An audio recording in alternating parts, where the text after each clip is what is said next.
Ni hao, tatchahao. Ulitin ko yung video kasi nung nakaraang premiere, nakamute siya. Kaya hindi nyo narinig yung sinasabi ko. Yung sinasabi ko na bakit wala akong mga kamag-anak na nagtatrabaho dito sa Taiwan. Ganito yun, guys.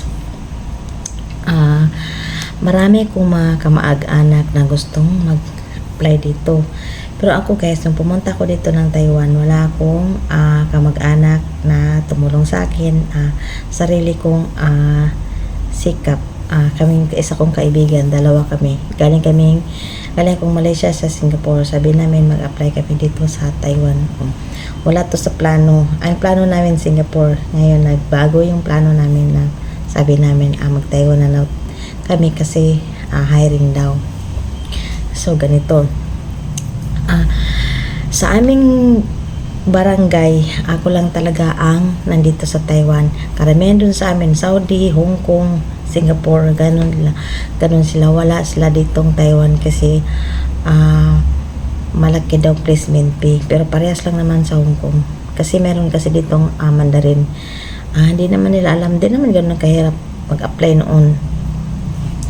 Tapos ngayon, yung mga kabag-anak ko o mga pinsan gustong pumunta dito mag-apply. Sinabi ko ganito, kaya ko kayong i-refer ng agency. Pwede ko kayong i-ano doon sa agency ng mga kaibigan ko kasi wala na akong agency. Nag-close ng agency ko dati. So mga kaibigan ko maraming agency. Pwede ko silang ipasok doon. Pero guys, sinabi ko na sa kanila na hanggang agency lang ako.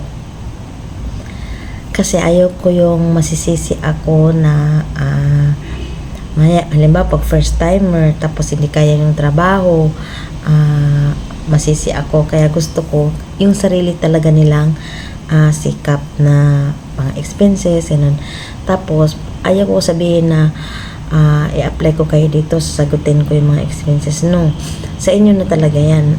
Sa inyo din yung pangbayad. So please, yung placement fee, kung wala kang kamag-anak na magpapautang, pwede naman sa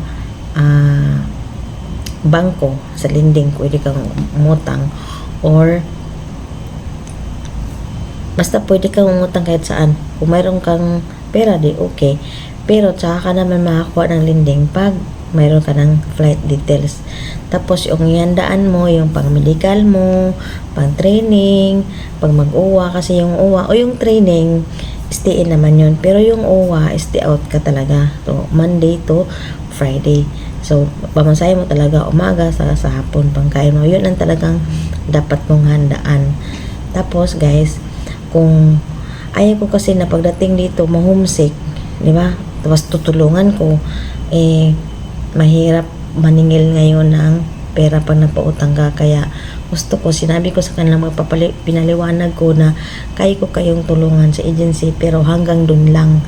Hindi ko na kayo kayang anuhin ng mga expenses, ganun. Tapos pag dito naman, alam ko naman kung saan. Kung nandito na kayo sa Taiwan, tapos kailan ko ng tulong, mga ganun, tutulungan ko naman kayo. Pero pag sinabi talaga na pagdating sa pera, alam na natin, guys, na mahirap maningil, di ba? Mahirap. Tsaka mahirap din talaga magkaroon ng utang na loob. Kaya mas maganda talaga yung wala kang utang na loob para magsisikap ka.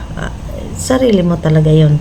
Kaya sinabi ko sa kanila, kung gusto nyo mag-apply, pwede naman, tulungan ko kayo. Pero hanggang doon lang talaga. Siyempre atras sila kasi nga may mga placement fee, ganun.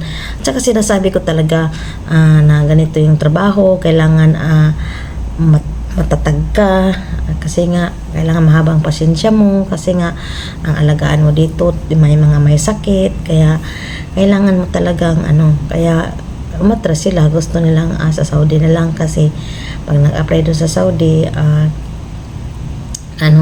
lahat sa amo naman talaga gastos. Hindi katulad dito sa Taiwan, sarili mo talagang expenses.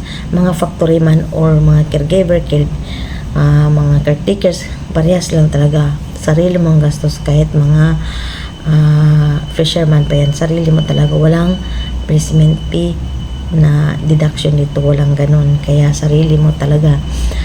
Kaya pag-isipan ng mabuti, hindi ko naman sila diniscourage, kailangan i-discourage para hindi makapunta dito. No. Kailangan ko sasabihin ng totoo para hindi sila magsisisi pagdating dito. Kasi nga, kailangan mo talagang tibayan ng loob pag nag-abroad, lalo na pag first timer. Kasi nga, homesick ka. Kahit sanay ka ng maggala-gala o malayo, pero iba pa rin yung homesick sa mga pamilya natin, lalo na sa anak natin. Iba siya, iba magkaiba. Kaya kailangan talaga lakas ang loob pag papunta dito sa ibang bansa. Okay guys, tapos kailangan mahaba talaga ang pasensya sa mga alaga natin, kasi nga may mga sakit yan sila. Kailangan mo silang abaan ng pasensya. Tapos yung tulog mo konti lang, kasi hindi naman kagaya dun sa pagtrabaho ka dun sa yung mag-alaga ka sa kungkong.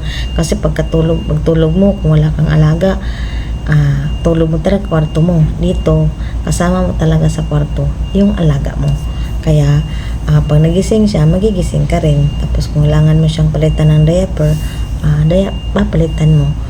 Kaya hindi ganun kadali pag mag-caregiver ka, mag-alaga ka ng may sakit. Kasi meron ding alagang di natutulog, nagwawala sa gabi. Marami, lahat naranasan ko na yan. Pero tinitiis ko kasi nga kailangan ko ng trabaho, kailangan mo ng pera, siyempre. Kaya kung gustong mag-apply, hanggang agency lang ako. Okay guys, sana naliwanagan, kasi marami nagtatanong bakit wala akong kamag-anak na nandito. Malay mo balang araw, kasi pababa naman yung placement fee dito. Dati dati ay inutang ko sa lending na sa 80, o tapos placement fee 80 lang. So ginawa ko 100 para meron akong pambiling gamot, mga ganun. Basta ginawa ko 100 para sakto. Okay guys, sana may natutunan sa sinabi ko para wala nang maraming tanong. Okay guys, thanks for watching. Thanks you. Thanks for watching. Like and comment and share.